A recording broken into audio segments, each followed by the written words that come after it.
Okay so बेटा अपना topic है आज का equations reducible to a pair of linear equations in two variables. अब देखना इसमें हमें क्या करना होता है, ध्यान से ऑब्जर्व करना है इसको। बेसिकली है ना, हमें यहाँ पे directly linear equation in two variable नहीं दे रखी होती है। हमें बेसिकली लीनियर इक्वेशन ही दे रखी होती है, बट स्टिल हमें बेटा वेरिएबल की वैल्यू तो फाइंड करनी है। तो वो हम कैसे करें? तो हम बेसिकली क्या करते हैं ना, जो इक्वेशंस हमें दे रखी है तो उनको हम रिड्यूस करते हैं linear equation in two variables के फॉर्म में। ये हम रिड्यूस कैसे करते हैं, ये आपको कंसेप्ट यहाँ पे समझना, राइट। जैसे मैं इधर एक एग्जांपल ले लेता हूँ। अपन बेसिक बेसिक एग्जांपल्स लेके आगे बढ़ेंगे, ठीक है ना। जैसे मेरे पास में पहला क्वेश्चन है 2x minus 3/y equals to 9। और इसके सेकंड इक्वेशन हमारे पास में 3x plus 7/y equals to 2। यहाँ कंडीशन दे रखी है y 0 के बराबर नहीं है, और सही बात है, डिनोमिनेटर 0 के बराबर हो भी नहीं सकता, क्योंकि उससे फिर आपके पास में जो फ्रैक्शन है वो नॉट डिफाइंड हो जाता है। अब देखो बेटा, ये हमारे पास में लीनियर इक्वेशंस नहीं है, क्योंकि यहाँ पे y जो है डिनोमिनेटर में लिखा हुआ है। तो अपन यहाँ पे एक सिंपल सा काम कर सकते हैं, वो कुछ ऐसा है। अपन है ना 1/y को अगर u मान लें, ठीक है। तो अभी जो इक्वेशन है ना, अब मैंने 1/y को u क्यों माना, क्योंकि जो आपको दिख रहा है 3/y, इसमें कॉमन फैक्टर 1/y है, और यहाँ 7/y के अंदर भी 1/y है। जो कॉमन आ रहा है वो 1/y आ रहा है दोनों में, तो मैंने उसको u मान लिया। इससे होगा क्या, मेरी जो फर्स्ट इक्वेशन है ये बन जाएगी 2x minus 3u equals to 9, equation number 1। जो सेकेंड इक्वेशन है वो बन जाएगी 3x plus 7u equals to 2, equation number 2। ठीक है। अब बेसिकली हमें यहाँ पे देखो, अगर आप ध्यान से ऑब्जर्व करोगे तो ये एक linear equation in two variable है। Linear equation in two variable है। नो डाउट हमने y को रिप्लेस कर दिया किसी भी तरीके से u से, बट ये हमारे पास में लीनियर इक्वेशन तो बन गई ना। तो जो लीनियर इक्वेशन में अपन ने कंसेप्ट पढ़े थे, एलिमिनेशन मेथड, वो सब अपने साथ, substitution method, cross multiplication method, वो सब अब हम यहाँ पे यूज कर सकते हैं। जैसे जैसे मेरे को मालूम, मुझे यहाँ से है ना x एलिमिनेट करना है, तो मैं एक काम करता हूँ, इक्वेशन 1 को मल्टीप्लाई कर देता हूँ 3 से, और यहाँ पे मैं इक्वेशन 2 को मल्टीप्लाई कर देता हूँ 2 से। अगर अपन ने ऐसा करा तो ये हमारे पास में क्या हो जाएगी, 6x minus 9u equals to 27। और ये हमारे पास में क्या हो जाएगी, 6x plus 14u equals to 4। दोनों इक्वेशन में बेटा x का कोफिशिएंट सेम हो गया ना, आपस में इनको सब्ट्रैक्ट कर दो। ये इक्वेशन 1 का इक्विवेलेंट फॉर्म है, ये इक्वेशन 2 का इक्विवेलेंट फॉर्म है। तो हम इधर इक्वेशन 1 माइनस इक्वेशन 2 कर देते हैं। तो यहाँ पे हमारे पास में आएगी 6x minus 9u equal to 27, 6x plus 14u equals to 4। बड़े अंक को सब्ट्रैक्ट करेंगे तो साइन चेंज होगा सबका। माइनस का 9u और माइनस का 14u, हमारे पास में क्या बन जाएगा बेटा, माइनस माइनस का 23u।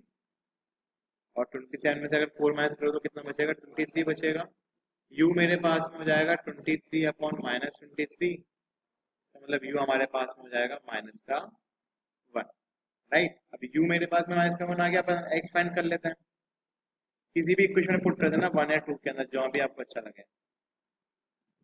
पुट इन 1, तो हमारे पास में जाएगा 2x 3 into minus 1 equal to 9, 2x plus 3 equal to 9, 2x equal to 3 को ट्रांसपोज करके सब्ट्रैक्ट कर देंगे तो 6 आ जाएगा, और x हमारे पास में 3 आ जाएगा।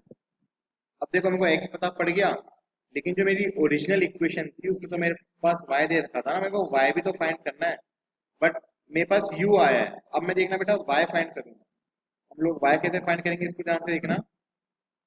जो आप लोगों ने अजम्पशन लिया होता है ना, उसी का आपको इस्तेमाल करना होता है। हमें पता है 1/y u के बराबर है।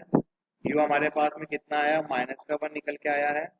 चाहो तो क्रॉस मल्टीप्लाई कर दो या फिर रेसिप्रोकल कर दो। जब आपके पास में एक इक्वलिटी की दोनों तरफ सिंगल फ्रैक्शन होते हैं ना, तो आप इजीली रेसिप्रोकल कर दिया करो। यहाँ पे आप रेसिप्रोकल करोगे तो y आ जाएगा, और -1 का रेसिप्रोकल तो -1 ही रहेगा। तो इस तरीके से बेटा अपन है ना हमारे डिजायर्ड वेरिएबल्स को फाइंड कर सकते हैं। ये इसका एक तरीका है। लेकिन सिर्फ एक यही तरीका नहीं होता, इसके अलावा एक और तरीका भी होता है इसको करने का, मैं तुम्हें वो भी सिखा सकता हूँ। उसमें हमें ना इसको रिड्यूस नहीं करते हैं, ठीक है ना। अमूमन इसमें जो अब मेथड में सिखाने वाला हूँ उसका है ना अमूमन जिक्र नहीं होता है स्कूल्स वगैरह, कोचिंग वगैरह में।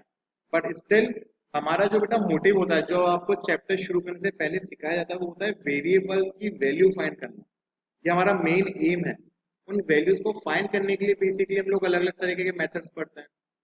सो there is another unorthodox method जो आपके बुक के किसी मेथड से मैच नहीं होगा, but still you will be able to get your right answer. देखना किस तरीके से लॉजिकली करेक्ट होगा, डोंट वरी, बिल्कुल भी लॉजिकली रॉन्ग नहीं होगा। वो मैं इसी क्वेश्चन को एक और तरीके से करके आपको दिखाता हूँ।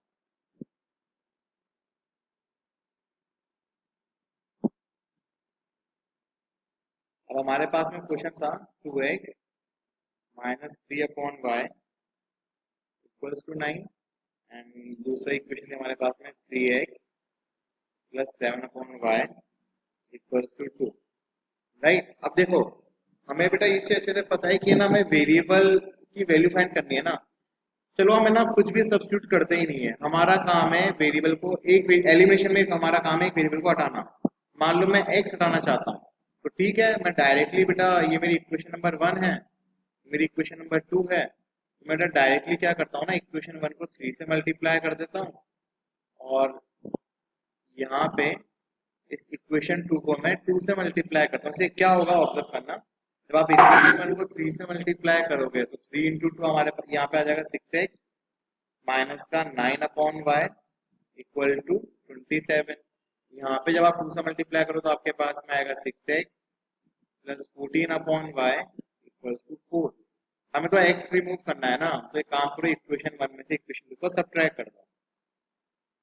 इक्वेशन 1 माइनस इक्वेशन 2, तो हमारे पास में यहाँ पे आएगा 6x minus 9/y equal to 27। नीचे आ जाएगा हमारे पास में 6x plus 14/y equals to 4। Subtraction करेंगे तो बेटा साइन चेंज तो हो गई,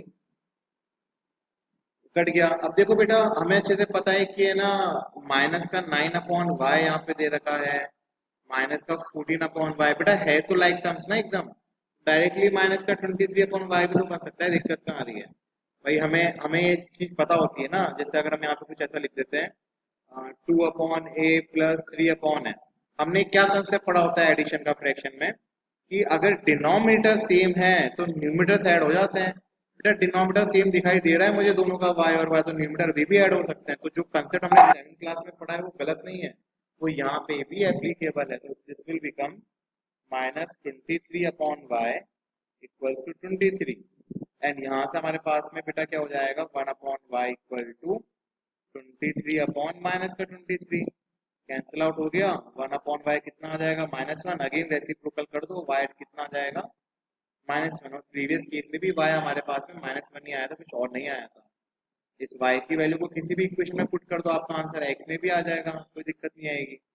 मान लो मैंने 1 में पुट करा तो हो जाएगा हमारे पास में 2x माइनस 3/-1 इक्वल टू 9, तो minus minus plus 2x plus 3 equal to 9, और x हमारे पास में आ जाएगा 3। तो आप चेक कर सकते हो बेटा, हम लोगों ने बिना किसी सब्स्टिट्यूशन के, हमने बिना किसी इक्वेशन को रिड्यूस करे भी हमारा आंसर ले लिया। कोई बड़ी बात नहीं है, क्योंकि हमारा कंसेप्ट क्लियर था, हमारा मोटिव क्लियर था कि हमें तो वेरिएबल की वैल्यू निकालनी है और एलिमिनेशन लगाना, तो हम वो कैसे भी लगा सकते। तो अगर है ना रिड्यूसिबल करे बिना भी कोई पूछे कि पॉसिबिलिटी है क्या, तो आपको कहना है yes there is a possibility that we can find the solution of equations which are not in the form of linear, which are not in the linear form, okay, without any reduction to linear equation in two variable. इस चीज का ध्यान रखना। देखना बेटा इस वाले question में आपको है ना दोनों ही वेरिएबल डिनोमिनेटर में दे रखे हैं, है ना, अनलाइक द प्रीवियस क्वेश्चन। सो अगर मैं यहाँ पे भी रिड्यूसिबल वाला कंसेप्ट यूज करना चाहूँ तो हम इजीली कर तो सकते हैं, दिक्कत वाली बात है नहीं। जैसे देखो दोनों इक्वेशन में 1/x कॉमन फैक्टर है और 1/y कॉमन फैक्टर है। तो अपन एक काम करते हैं बेटा, यहाँ पे हमें ना 1/x को यहाँ पे u मान लेते हैं और 1/y को अपन यहाँ पे v मान लेते हैं। उससे क्या होगा ना, हमारी इक्वेशंस किसमें जैसे 1/x को अगर मैंने u माना, 1/y को मैंने v माना, मेरी इक्वेशन नंबर 1 क्या हो जाएगी यहाँ पे 2u plus 3v equals to 13। This will become equation number 1। जो सेकंड इक्वेशन है वहां पे भी मैंने 1/x को u और 1/y को v माना है, तो ये मेरे पास में हो जाएगी 5u minus 4v equals to -2, equation number 2। Right, अब देखो हमेशा आपके इसमें एक्स में इक्वेशंस हुआ करती थी, यहाँ पे u v में आ गई है। आराम से एलिमिनेशन लगाओ, सब्स्टिट्यूशन लगा सकते हो जो तुम्हें अच्छा लगे, है ना। मैं तो एलिमिनेशन लगाने की कोशिश कर रहा हूँ। इधर मैं इक्वेशन 1 को मल्टीप्लाई कर देता हूँ 4 से, मैं v एलिमिनेट करूंगा, ठीक है। और इक्वेशन 2 का मल्टीप्लाई कर देते हैं 3 से। जो इक्वेशन हमारे पास में जाएगी वो हो जाएगी यहाँ पे 8u plus 12v equal to 30 into 4 is 52। यहाँ पे 3 से मल्टीप्लाई करोगे तो हो जाएगा आपके पास में 15u minus 12v equal to -6। अब देखो बेटा v के कोफिशिएंट इक्वल और अपोजिट तो सिंपल इक्वेशन को ऐड कर देते हैं इधर अपन। ऐड इक्वेशन 1 एंड 2, उनको जब ऐड करोगे तो यहाँ पे तो आपके पास में रहेगा 8u plus 12v equal to 52, और यहाँ पे आपके पास में आएगा 15u minus 12v equal to -6। Simply add करना बेटा, ये तो कैंसिल आउट हो गया। 15 और 18 हमारे पास में कितना, 15 और 8 15 और 18 हमारे पास में आएगा 23u। एंड अगर आप 52 में से 6 को सब्ट्रैक्ट करोगे तो आपको 46 मिलेगा। u हमारे पास में हो जाएगा 46 अपॉन 23, एंड हमारे पास में u निकल के कितना आ जाएगा 2, 23 2 46। इस u की वैल्यू को इक्वेशन 1 या 2 किसी में भी पुट कर दो और वहां से v की वैल्यू निकाल लेना आराम से। पुट इन 1, जब इसको फर्स्ट में पुट करोगे तो आपको क्या मिलेगा 2 into 2 plus 3v equals to 13, या फिर 3v इक्वल्स टू 9, या फिर v इक्वल्स टू 3। v भी आ गया हमारे पास में। लेकिन जो क्वेश्चन था बेटा वहां पे वेरिएबल थे x एंड y, ना कि u और v। ये तो मैंने माने थे वेरिएबल तो x और y थे ना, तो हमें x और y की वैल्यू निकालनी है। तो आप u और v आएगा तो बेटा x और y भी आ जाएगा, कोई बड़ी बात तो है ही नहीं यहाँ पे। देखना कैसे है।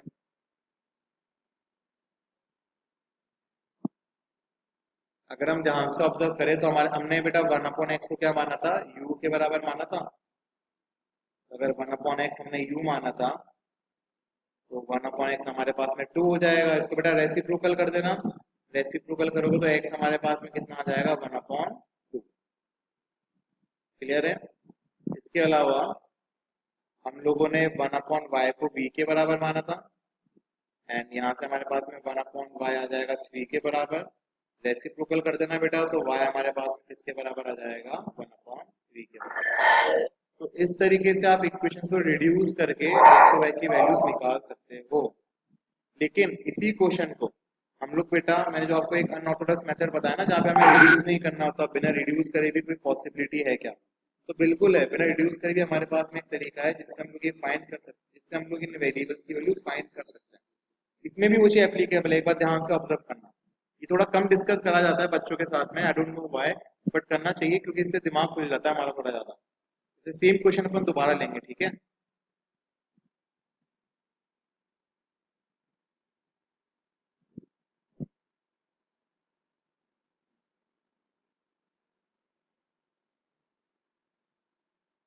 राइट, अब देखना इसको बेटा अपन सॉल्व करते हैं। आपको जो भी वेरिएबल एलिमेंट करना है उसको पहले डिसाइड कर लो, जैसा आप हमेशा करते हुए हो। जैसे मान लो मैं इधर अब है ना, मैं अभी भी y को एलिमेंट करना चाह रहा हूँ, x को भी कर सकता हूँ, कोई फर्क नहीं पड़ता, मैं बट y वाले को एलिमेंट करना चाह रहा हूँ। तो हमने यही तो सीख रखा है कि कोफिशिएंट्स को बराबर करके एडिशन या सब्ट्रैक्शन करना होता है, तो यहाँ पे भी वो कर देते हैं, क्या दिक्कत आ रही है भाई। ये मेरे पास में इक्वेशन नंबर 1 है ना, इसको मैं 4 से मल्टीप्लाई कर देता हूँ। इक्वेशन नंबर 2 है, इसको मैं 3 से मल्टीप्लाई कर देता हूँ। मेरे पास में यहाँ पे क्या बनेगा 8/x plus 12/y equals to 52। Second equation मेरे पास में हो जाएगी 15/x minus 12/y equals to -6। ये रही इक्वेशन नंबर 1, ये रही इक्वेशन नंबर 2। आराम से बेटा दोनों इक्वेशन को ऐड कर दो, इक्वेशन 1 प्लस इक्वेशन 2। तो आप देख सकते हो आपका बेटा, अपन लिख के भी कर लेते हैं, ये 8/x plus 12/y equal to 52 है। इसके नीचे हम लिख देंगे 15/x minus 12/y equal to -6। बेटा ऐड करने पे क्या हो गया, दोनों कैंसिल आउट हो जाएंगे, है ना। यहाँ पे हमारे पास में देखो दोनों के डिनोमिनेटर सेम है तो न्यूमरेटर ऐड हो जाता है ना, यही कंसेप्ट में पढ़ रखा है। ये हमारे पास में आएगा 23/x इक्वल टू 46, मतलब हमारे पास में 23/x इसके बराबर आ गया, 46 के बराबर आ गया। बेटा क्रॉस मल्टीप्लाई कर दो, x को ऊपर ले जाओ 46 को नीचे ले जाओ, तो डायरेक्टली हमारे पास में x बराबर कितना आ जाएगा 23/46। फिर आप कह सकते हो x बराबर आ जाएगा 1/2। एक बार में आंसर आ गया, कुछ यू भी करना ही नहीं पड़ा। अब इस वैल्यू को x की इस वैल्यू को किसी भी इक्वेशन में पुट कर देना जहां तुम्हें अच्छा लगे।